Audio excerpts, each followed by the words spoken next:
If you're a man trying to build or rebuild a strong relationship, especially if you've never had a father or father figure to guide you, if you love her, if you want to let her know that you love her and you need to let her in this episode, we're going to talk about communication and why it does matter. So stay tuned for more.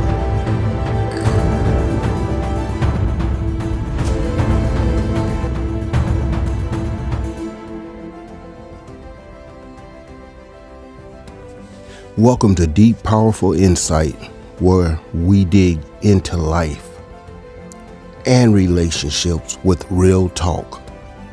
If you're a man trying to build or rebuild a strong relationship, especially if you've never had a father or father figure to guide you, you're in the right place. Today's episode is all about opening up. If you love her, let her in. Now, this is something that I had to learn the hard way, because all my life coming up, I wanted to keep stuff bottled in. I felt like I'm the man, so I don't need to involve others. And for a while, I didn't even talk to anyone about my situations. But I realized that was not the best thing to do. So why this episode matters, I'm going to tell you. Brothers, too many of us were raised to believe that silence is strength, that emotions make us weak, that a real man keeps his feelings to himself. But let me tell you, real strength is in communication. The strongest men know how to open up to the woman they love. I too was a victim of the silent struggle. Many men struggle with expressing emotions because they were never taught how. Silence creates distance, and distance kills relationships. Women need to feel emotionally connected. When you shut down, she feels shut out. Let me say that again. When you shut down, she feels shut out. The power of vulnerability is simply being open. Doesn't mean spilling every thought, but sharing enough for her to feel included in your world. Vulnerability doesn't make you weak.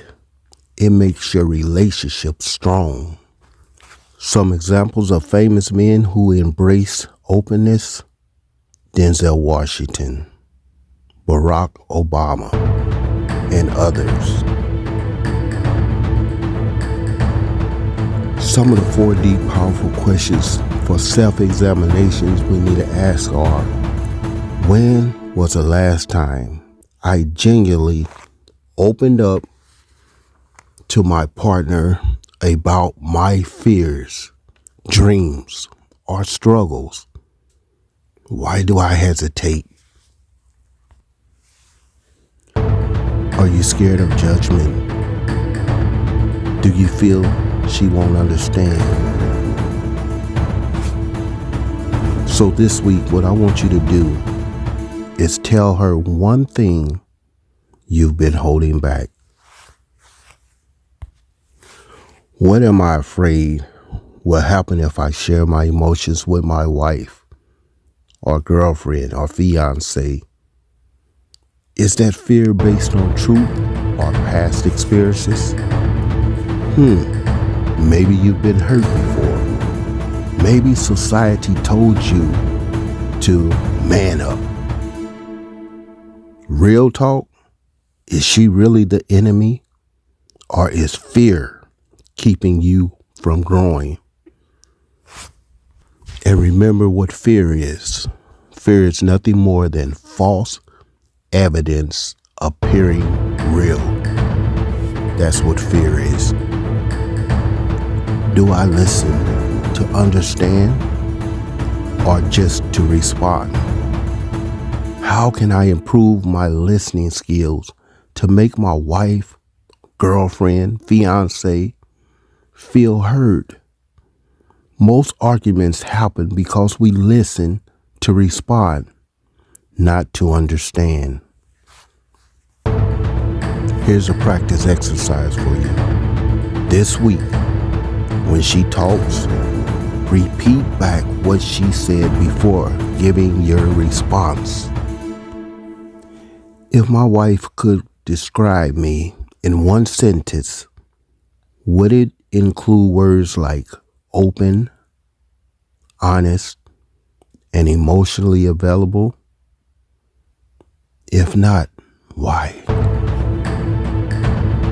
This is a mirror moment. How does she really see you? Ask her. Have the courage to hear her answer.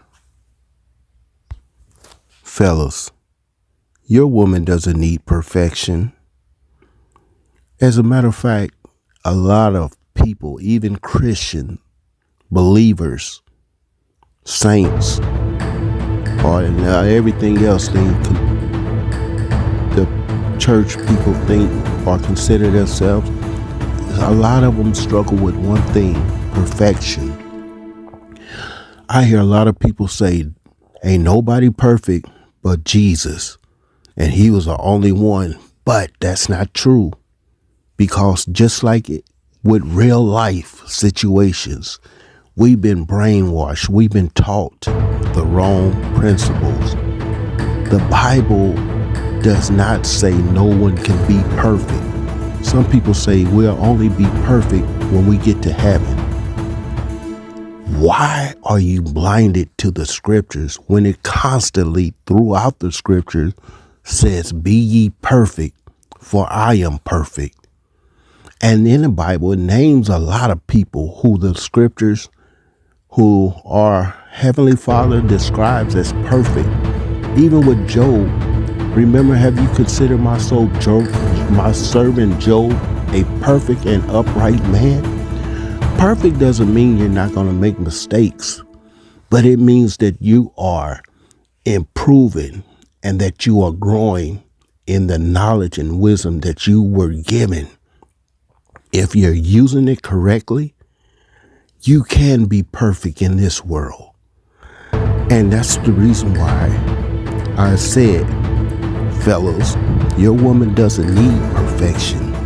She needs connection.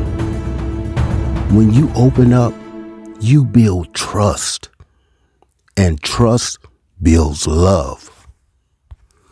And just a preview of next episode: starting fresh, loving her like you just met. Next time, we're flipping a script. Imagine you just met your wife today. How would you treat her? How would you talk to her? We're bringing back the energy, the respect, the excitement. And I guarantee you, she will notice, appreciate you, and look at you in a whole different light, and be proud that her man is changing to please her. Now, if this episode hit home, share it with another man who needs it, because we're brothers. We're men looking after each other, trying to help us men in this community grow. So follow Deep Powerful Insight so you don't miss the next one. And if you're ready to take action, drop a comment or message me, or even email me with your biggest takeaway. This is Deep Powerful Insight, where we grow, heal, and lead. Until next time, Love strong, lead strong. Be blessed.